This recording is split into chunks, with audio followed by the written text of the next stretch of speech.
कि जो अनीस अहमद थे वो 10वीं पास थे, उसको भी उन्होंने देखते हुए उस चुनाव याचिका को जो विहित प्राधिकारी के यहाँ डाली गई थी उसको निरस्त किया। ये जो मामला था मेरा, ये चुनाव में जो मार्कशीट को लेके था, जो ये याचिका मेरे जो विपक्ष वाले थे उन्होंने ये याचिका जो उसमें न्यायालय में डाली थी, जिसमें लगभग पिछले 4-5 साल से ये केस न्यायालय में चल रहा था। उसमें तारीखें लगी, पहले ये एसडीएम कोर्ट में, फिर देहरादून कोर्ट भी चला, हाई कोर्ट भी चला, फिर इसमें ये आज अभी कल परसों में इसमें न्यायालय से ये हमारे पक्ष में ये फैसला आया है और उनको कोर्ट ने उनकी याचिका को खारिज कर दिया है, जिसमें मैं कोर्ट का और जो लोग मेरे साथ खड़े रहे हैं उन सब का आभार व्यक्त करता हूं कि पब्लिक ने मुझे चुनकर बहुत सारे वोटों से प्रधान बनाया था, लेकिन जो विपक्षी थे उन्होंने फिर भी सब कुछ देखते हुए, जानते बूझते हुए कि ये सब गलत है, उसके बाद भी कोर्ट में डाला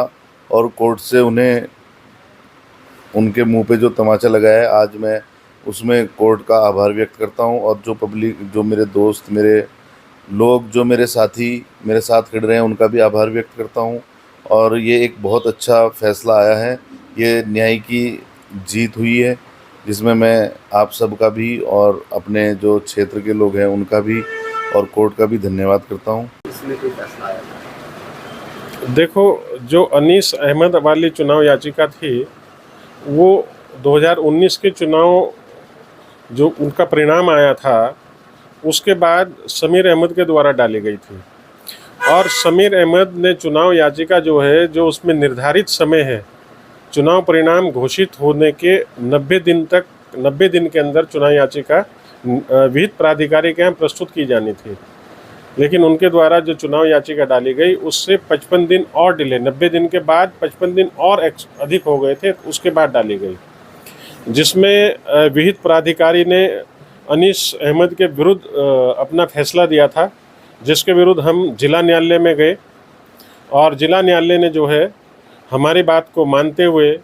कानून को अवलोकन करते हुए कि 90 दिन के अंदर ही चुनाव परिणाम के 90 दिन के अंदर ही चुनाव याचिका प्रस्तुत की जा सकती है, उसके बाद चुनाव याचिका प्रस्तुत नहीं की जा सकती। चुनाव याचिका के अंदर एक प्रश्न और वहाँ माननीय निगरानी न्यायालय के द्वारा उठाया गया, जिला न्यायालय के द्वारा उठाया गया कि जो अनीस अहमद थे वो 10वीं पास थे, उसको भी उन्होंने देखते हुए उस चुनाव याचिका को जो विहित प्राधिकारी के यहाँ डाली गई थी उसको निरस्त किया। तो अंतिम सुनवाई में क्या रहा? अंतिम सुनवाई में जो जिला न्यायालय का जो आदेश है उसमें यही उन्होंने कहा है कि जो चुनाव याचिका है वो 55 दिन विलम्ब से